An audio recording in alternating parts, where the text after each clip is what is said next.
So, good day mga tol. Another day, another vlog na naman tayo. So, welcome back sa aking channel. So, yung i-unbox natin ngayon at i-review natin ay magagamit natin pang araw-araw. No? Lalo na sa mga electrician dyan. So, shout out sa inyo, mga electrician natin.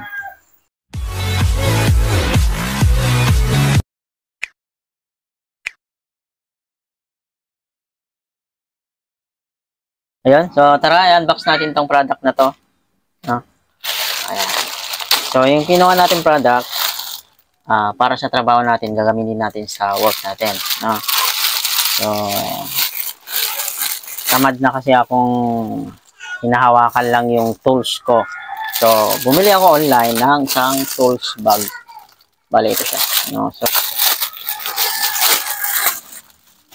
okay. Bale, ganito yung itsura niya. Ayan mga tol. So, kung nakikita nyo, maganda naman siya. Maganda yung product, no? So, yung gamit nila dito is, ewan ko kung leader to. So, maganda naman siya. Yung pagkatahi niya, all goods naman. So, budget meal, kung baga ito, para sa ating mga tools.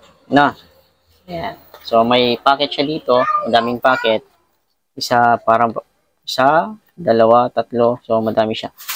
Para ito sa mga plies natin, sa mga screwdriver. Ayan. So, pwede siya dito. So, ayan. So, all goods naman siya. No? Ito naman, lalagyanan doon sa ating belt. So, kumbaga, belt bag na tool bag. No?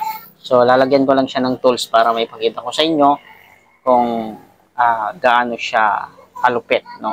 So, cute niya tingnan. Ayan. So, nakikita niyo sa video. Ayan. So, lalagyan ko lang siya ng tools. More moments later. Bale, ito yung example ng tools, mga tol, na pwede nating ilagay dito sa ating tools bag na kinuha. Ayan. Meron tayo ditong flat screw, Phillips screw, flat screw. Siyempre, magkakalimutan yung plies. Kailangan natin yan. Long nose, electrical tape, at yung ating AC detector. So, ito yung in-unbox natin nung nakaraan. So, ito naman yung common na mostly ginagamit natin, no, sa mga electrician dyan. So, napakadali lang siyang gamitin. So, ito. So, kumuha tayo nito kasi yung palagi ko kasing ginagawa, hinahawakan ko lang yung mga tools ko, no. So, kung minsan, maakyat tayo sa bubong, so, kailangan pa nating bumaba, kunin natin yung tools. So, kailangan talaga natin to. So, ilalagay lang natin sa ating belt. Tapos, ito na siya. No? So, ganito lang naman yan. Yung itsura niyan. So, ipapakit mo lang siya ng ganyan. So, bahala na kayo kung saan nyo siya ipesto. No? So, yung kinagandahin nito. Kaya kumuha tayo.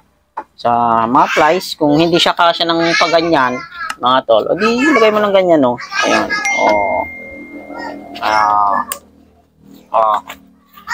Ayan. So, yan yung pinaka-basic. Kaya, kumuha tayo nito. So, yung price nito, nasa 100 plus lang. So, kung gusto nyo na namang bumili ito, siyempre, ilalagay natin yung link sa ating description. So, wag kalimutan yung ating electrical tape. So, pinaka-importante sa lahat. No? So, kung magbabalat tayo ng wire, mag-join tayo ng wire, siyempre, kailangan ng electrical tape. So, eto, pwede mo na lang naman na isabit na ganyan yung mga tape natin sa taas ng mga plies natin. Ayan, ganyan. So, all goods na siya. Oh, di ba? Napaka-simple, napaka-unique pa. Ayan. So, bumuli na kayo. All goods.